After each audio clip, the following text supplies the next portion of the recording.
Hi hello मैत्रिणींनो, मी आहे गंगी तुमच्या मैत्रिणींनो. आपली डाळ शिजलेली आहे आणि ती कुकरमधून आपण काढून घेतली आहे.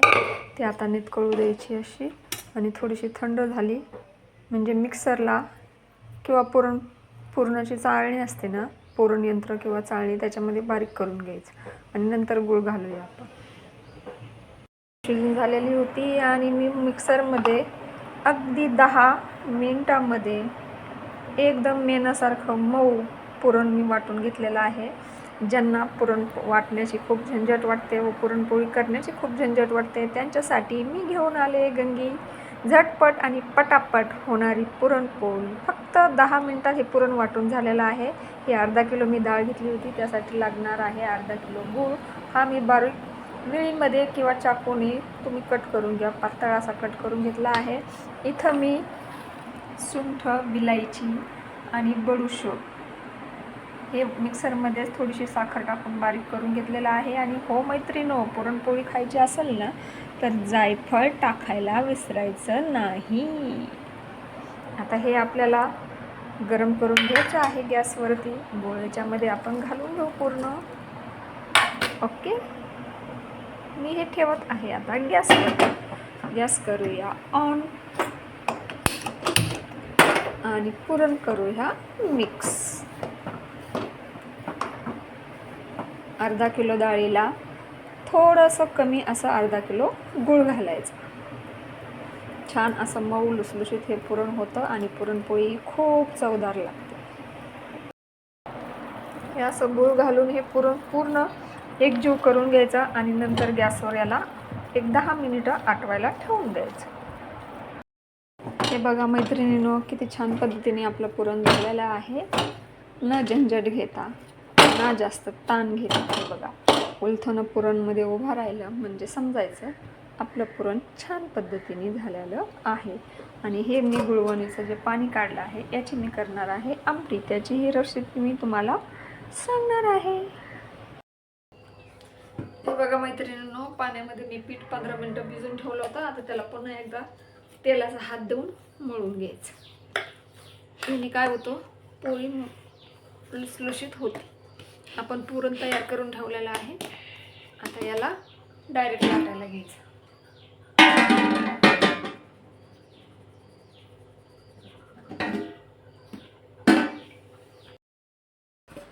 हे बघा मैत्रिणींनो, आपलं मऊ लुसलुशीत मस्त पीठ हे तयार झालेलं आहे. पाण्यामध्ये मी 10 मिनिटं भिजून ठेवलं होतं. आता असा एक गोळा तोडायचा आपल्याला, तेलाचा थोडासा हात लावायचा, पिठामध्ये हा बुडवून घ्यायचा आणि पोळीला सुरुवात करायची लाटायला. तर ह्याच्यामध्ये आपण थोडंसं पुरण भरून घेऊया.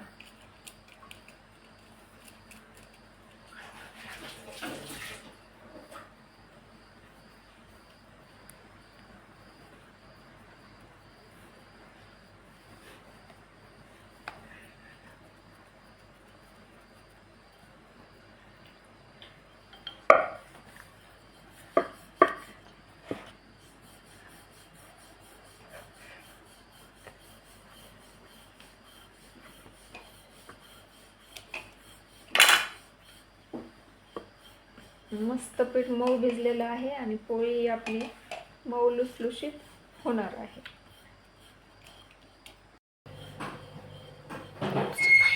झालं ना?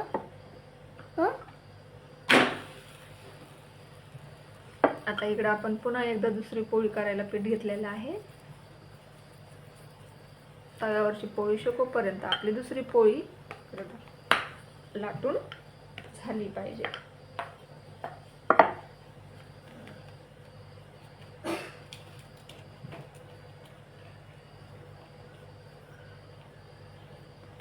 पुरण असं गच्च भरलं ना मैत्रिणींनो, तेव्हा पोळीची खाण्याची मजाच जरा वेगळी असते. हे बघा, हिला आपण घेऊया पलटून.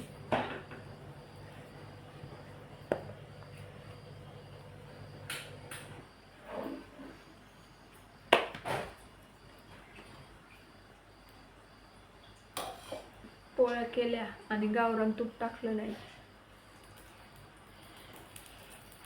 तर त्या पोळी खाल्ल्यासारखी वाटतच नाही. बघा मैत्रिणी, पोळी कशी मस्त अशी फुगत आहे. बघा किती छान पोळी आपली टम्म अशी फुगलेली आहे आणि वासही असा खमंग येत आहे मैत्रिणी.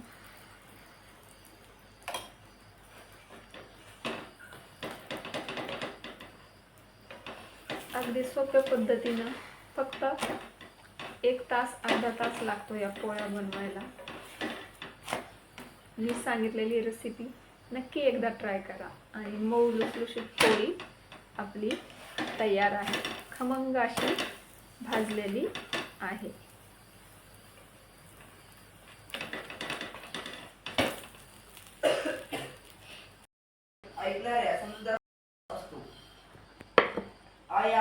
आई आपल्या मुलांना बाळा तू शहाणा आहेस. आई आपल्या पोळी आपण मुलांना बाळा तू शहाणा आहेस पोळी करायला पीठ असे म्हणते घेतलेलं तेव्हा तिच्या मनात आपल्या मुलांना विश्वास असतो. थोडंसं लाटून असे घेऊया म्हणते तेव्हा आणि तेव्हा पुरण असे भरून म्हणते घेऊया. तेव्हा तिच्या मनात तव्यावरची आपली पोळी तेव्हा तिच्या छानपैकी मनात शिकत आपल्या आहे. मुलाबद्दल विश्वास पुरण असतो. जास्त भरायचं किंवा कमी शहाणा भरायचं आवडीनुसार भरायचं. शहाणा आहेस असे म्हणते तेव्हा तिच्या मनात आपल्या मुलाबद्दल विश्वास असतो. पिठामध्ये एकदा भरून घेऊया. मात्र प्रत्येक वेळेला तुम्ही शहाणे आहात. तुम्ही शहाणे आहात या वाक्यातील शहाणे या शब्दाचा अर्थ चक्र झाली आहे. तुम्ही शहाणे आहात असे अनेकदा म्हणले जाते. मस्त अशी तुम्ही शहाणे आहात असे अनेकदा म्हणले जाते. तुम्ही शहाणे आहात असे अनेकदा म्हणले जाते. तुम्ही शहाणे आहे असे अनेकदा म्हटले जाते. तुम्ही शहाणे आहे असे अनेकदा म्हटले जाते. तुम्ही शहाणे आहे असे अनेकदा म्हटले जाते. तुम्ही शहाणे आहे असे अनेकदा म्हटले जाते. तुम्ही शहाणे आहे असे अनेकदा म्हटले जाते. तुम्ही शहाणे आहे असे अनेकदा म्हटले जाते. तुम्ही शहाणे आहे असे अनेकदा म्हटले जाते. तुम्ही शहाणे आहे असे अनेकदा म्हटले जाते. तुम्ही शहाणे आहे असे अनेकदा म्हटले जाते.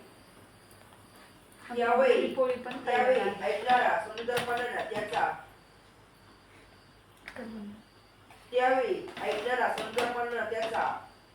असे म्हटले जाते. त्यावेळी ऐकणारा सुंदरपणाने त्याचा अगदी मऊ लुसलुशीत आणि खमंग पुरणपोळी आपली तयार आहे. ही गावाकडची पद्धत आहे मैत्रिणी. खूप छान आहे. एकदा नक्की ट्राय करून बघा आणि गंगीच्या रेसिपीला लाईक करा.